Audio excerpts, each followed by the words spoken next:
আমাদের মহান ঈশ্বর দেখুন, আমাদের সেই মহান ঈশ্বর কি রকম ভাবে সাক্ষী করে, কত রকমের সাক্ষ্য। সেই সাক্ষ্য একরকম নয়। হালেলুয়া।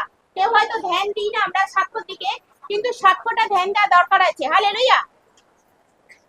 তো দিদি ভাইয়ের নাম কি? তো আমার নাম অসীমা মাঝি, বাড়ি রাজহাটি। তো আপনার কি সমস্যা ছিল? তো আমার সমস্যা ছিল যে 6-7 বছরে কি মুখে হাতে এরকম গ্যাঁজ হয়েছিল, যাকে আঁচিল বলা হয়, তাই তো?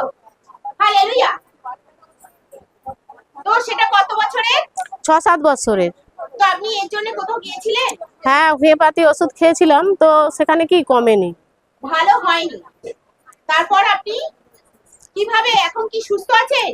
হ্যাঁ, এই ঈশ্বরকে বিশ্বাস করাতে, তো ঈশ্বরের কাছে কি সেই যে অয়েল প্রার্থনা এর 2 সপ্তাহ আগে কি অয়েল প্রার্থনা ছিল, তো সেই অয়েলকে কি নিয়ে কি সেই আমি কি গোটা হাতে আর কি মুখে লাগিয়েছিলাম, তো লাগাতে ঈশ্বর কি আমাকে আশীর্বাদ করেছে। হালেলুয়া। সেই গ্যাস কি সব মিলিয়ে গেছে। একটু ভালো করে তাকিয়ে দেখুন দিদি ভাইয়ের দিকে। দিদি ভাইয়ের আর মুখ দেখে মনে হচ্ছে কিছু আছে বলে। তো অয়েল প্রার্থনা আমরা কি করি, অনেক রকমের স্কিনের প্রবলেম, তাই তো? এটা আঞ্জি করা হয়, স্কিনের প্রবলেম স্কিনের উপর হয়, দেখতে খুব বাজে লাগে, তাই তো?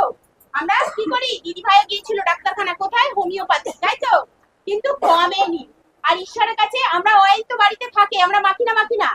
দিদি ভাইকে এর আগে অয়েল মাখেনি?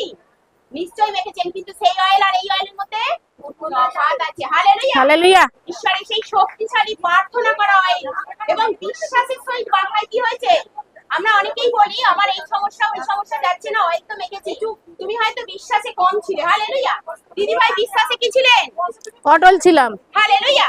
দিদি ভাই বিশ্বাস ছিল ওই অয়েলটা মাখবো আর আমার সম্পূর্ণ আমার সব মিলিয়ে যাবে। হালেলুয়া। সেই বিশ্বাস নিয়ে মাখতে হবে। সেই বিশ্বাস নিয়ে আমরা যদি অয়েল ব্যবহার করি, কিন্তু তবেই অয়েলটা কাজে লাগবে। কারণ আমরা ছোট থেকে তো অনেক অয়েল মাখি, তো আমাদের সেই সমস্যা যায় কি, যায় না। কিন্তু এই প্রার্থনা করা অয়েল দ্বারা দিদি ভাই বিশ্বাস করে প্রার্থনা করে মেখেছিলেন, তাই সুন্দর সুস্থ হয়েছে। তো ঈশ্বরের জন্য একটা জোরে হাতে তালি। সকলকে